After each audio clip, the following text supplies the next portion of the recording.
All right, so today we're going to be diving into this whole idea of love languages. Oh, yeah. You know how we all give and receive love in different ways. And to help us with this deep dive, we're going to be looking at a book called The Five Love Languages by Gary Chapman. Yes. Now, Gary Chapman, he's a marriage counselor, and what I find so fascinating about this concept is that it actually came from his years of experience working with couples. Wait. He noticed these recurring patterns, these issues that kept coming up again and again. Yeah. And it led him to this idea that, Well, it's like they're speaking different languages when Yeah. it comes to expressing affection and, hence the title, The Five Love Languages. yeah, exactly. And he uses this really powerful metaphor to illustrate this, Yeah. this idea of the love tank. Yeah, the love tank. So can you kind of break that down for us? Like, what does that actually mean, the love tank? So think of it like this. We all have this emotional reservoir inside of us Okay. that needs to be filled, right? Right. And when our partner speaks our love language, it's like they're making deposits into that tank. Oh. We feel secure, we feel happy, appreciated. But when that tank's running low, Uh-oh. well, that's when things start to get a bit rocky. Yeah. We might feel neglected, insecure, even resentful.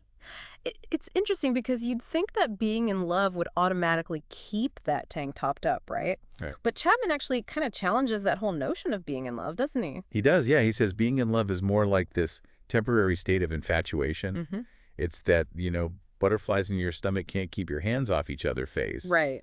And there's a reason for that. Yeah, it's all hormones. Precisely. Pretty biology. It's like Mother Nature's way of ensuring the continuation of the species. Right. It makes sense from an evolutionary perspective, but it's not necessarily the foundation Right. for lasting love. No. In fact, psychologist Dorothy Tenoff even coined a term for it. I've heard of this. Limerence. Limerence. And limerence, while exciting, is fleeting.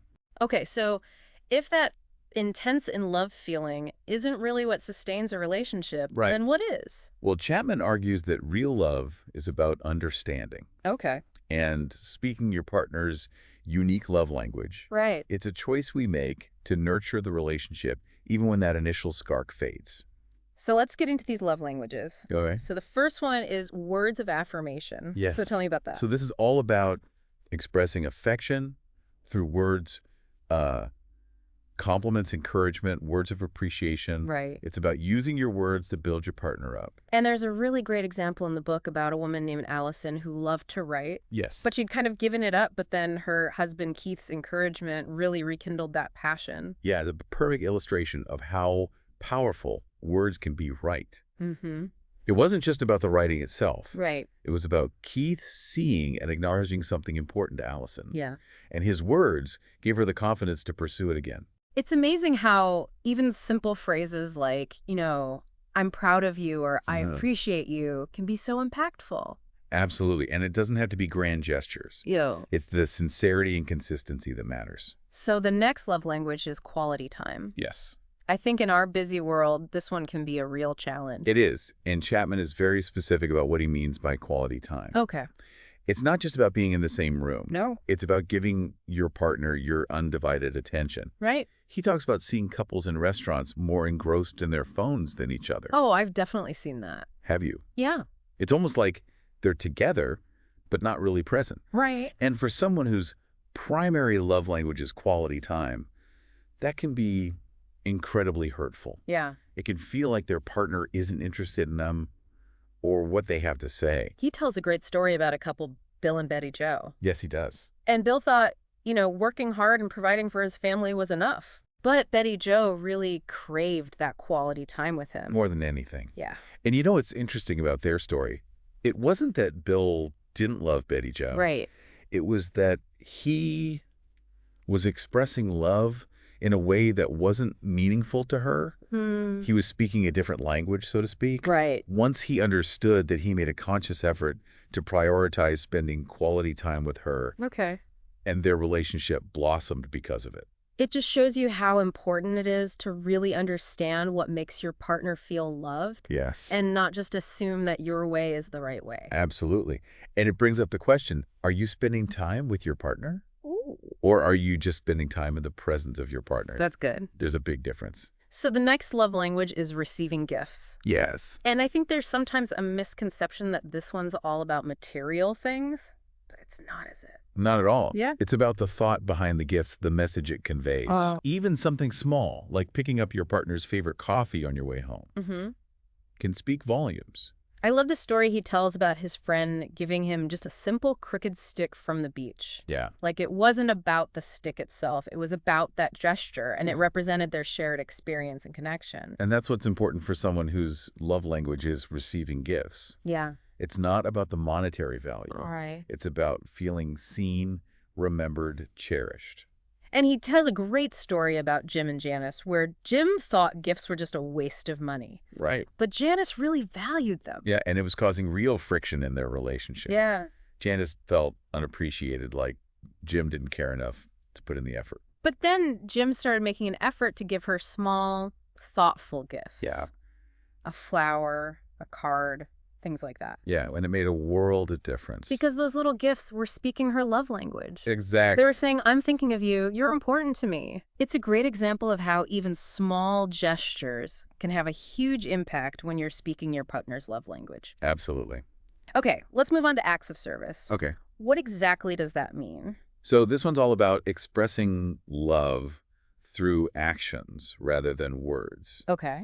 For some people, doing the dishes, running errands, taking care of responsibilities are ways of showing love. It's about easing their burden and making their life a little bit easier. You know, it's funny because I think for people whose love language isn't acts of service, Right. those things can feel like chores. But for someone whose language it is, those acts can be incredibly meaningful. Absolutely. It's about feeling cared for, supported, and valued. Right. It's about those little acts of love that say, I see what you do, and I want to help. Chapman talks about Mark and Mary, who had very different expectations about household chores. Yes. And it was creating a lot of tension in their relationship. Right. Because Mark, whose love language was acts of service, felt completely unloved when Mary didn't contribute. It's a great example of how those unspoken expectations can really damage your relationship. Yeah. Mark was equating Mary's unwillingness to help with a lack of love, Right. when in reality, she just expressed love differently. Yeah. And once they understood each other's love languages, they were able to have a productive conversation and find a compromise that worked for both of them. Which is key, right? Absolutely. Because relationships are about compromise and understanding. Yes. It's about finding a way to meet each other's needs, even if those needs are expressed in different ways. Exactly. Okay, so the last love language is physical touch. Yes. What is that all about? So this is about expressing love through physical affection.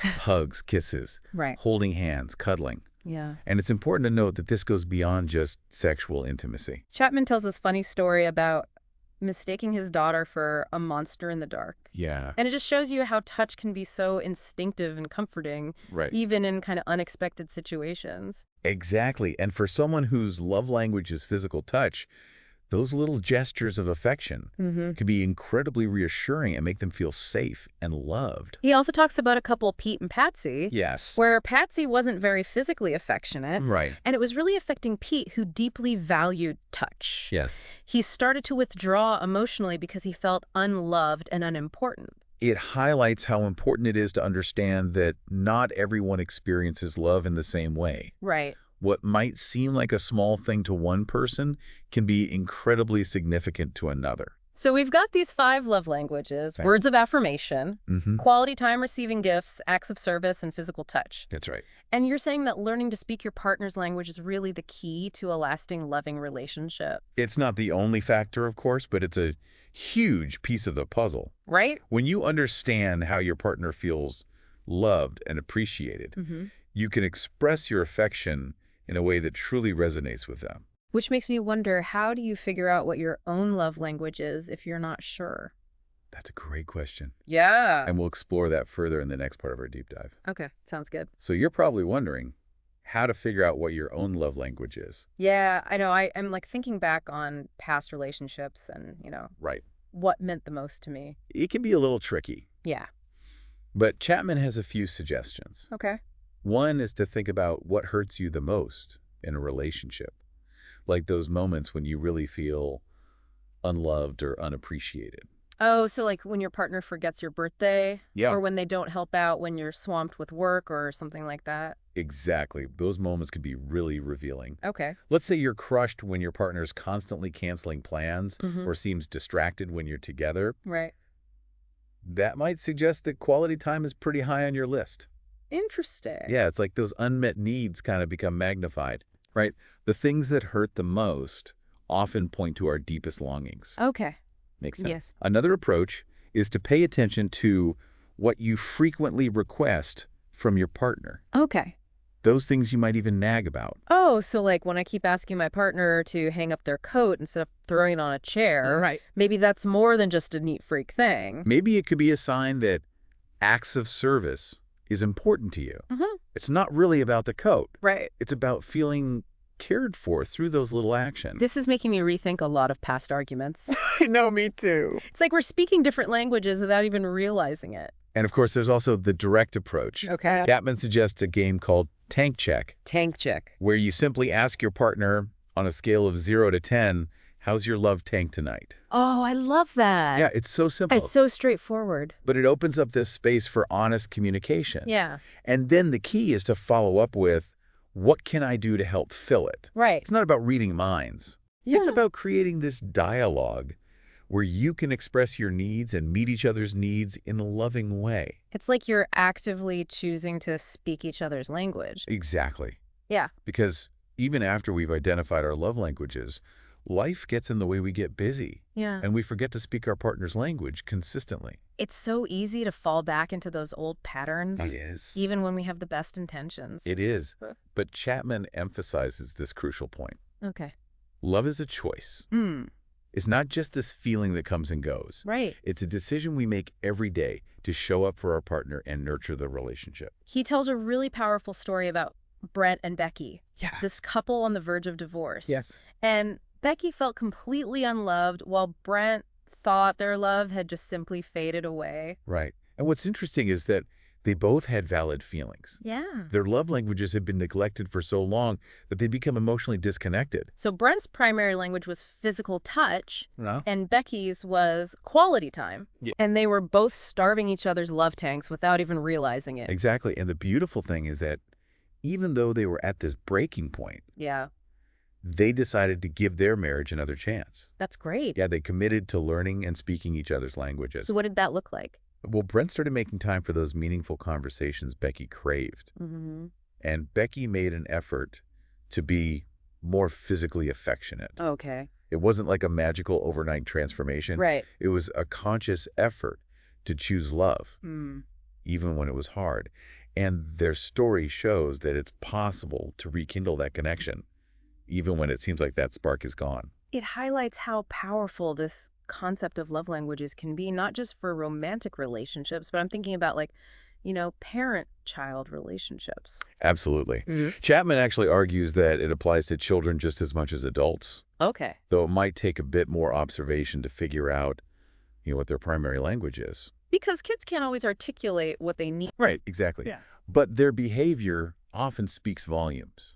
Right, like the kid who's constantly clinging to their parent or wanting to sit on their lap.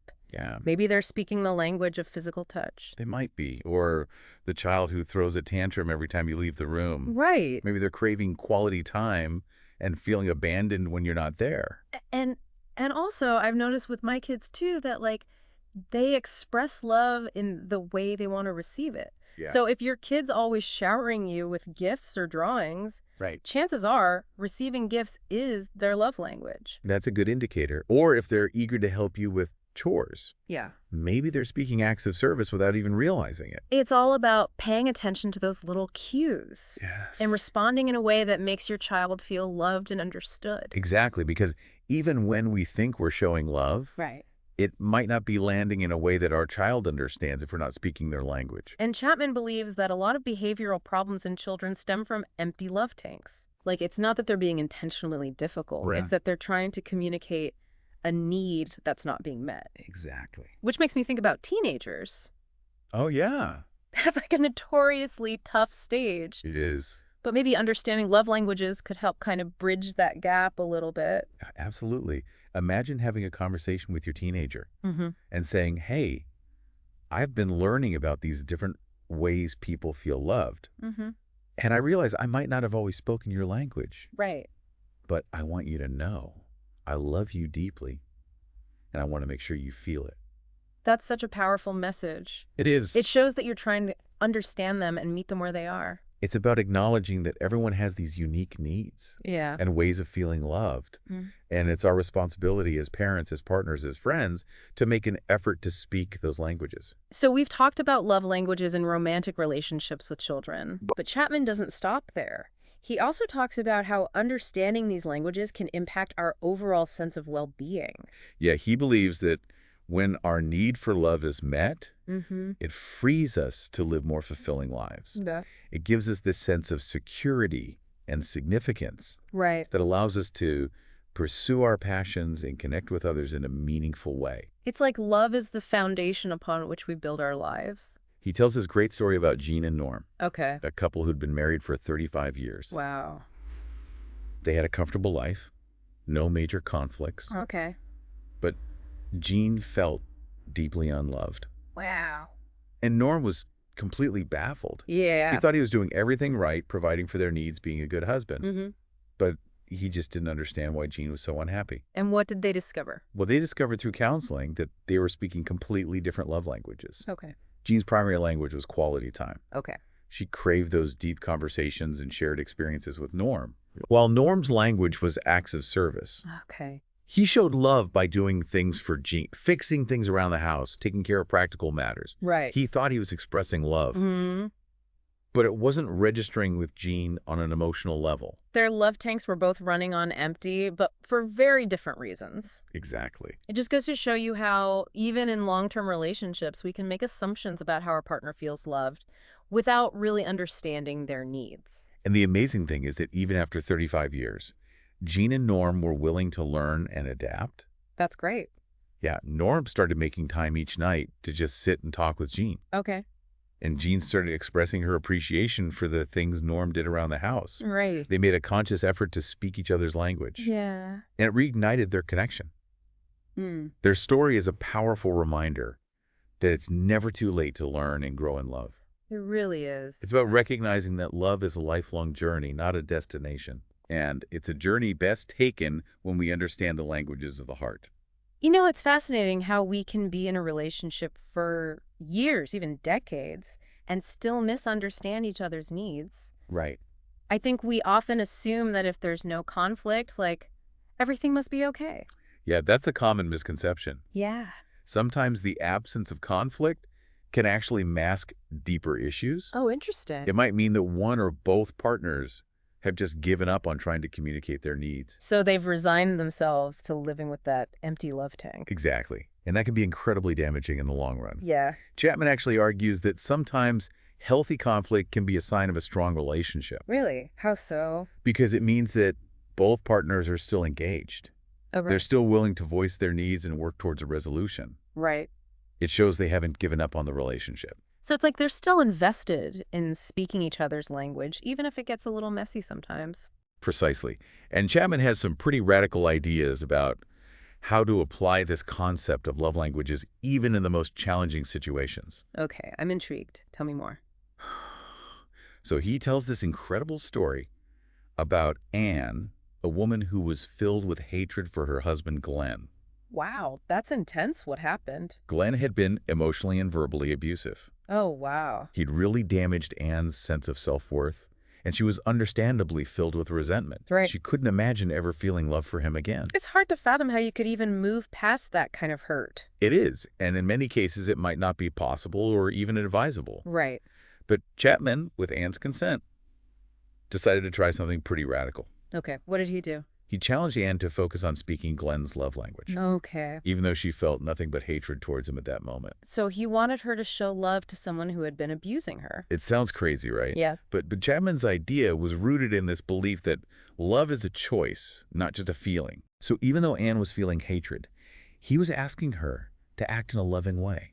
Interesting. It was about breaking that cycle of negativity and seeing if it was possible to create a shift in the emotional climate of their relationship. I can't even imagine how difficult that must have been for Anne. It was. But she agreed to the experiment.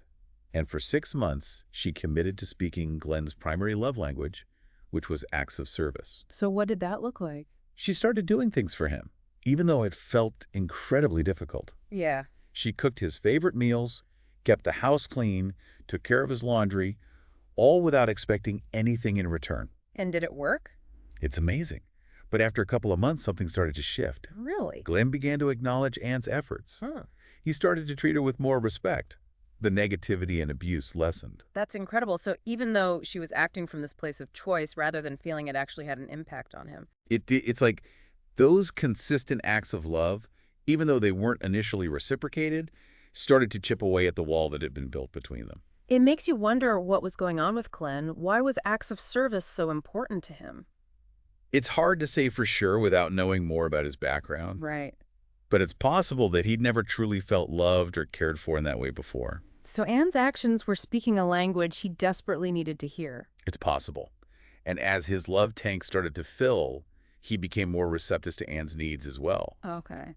Their relationship didn't magically transform overnight, Right. but it marked a turning point. It's such a powerful example of how choosing to love, even in the face of pain and resentment, can have this ripple effect. It highlights the transformative power of love, not just for the recipient, but also for the giver.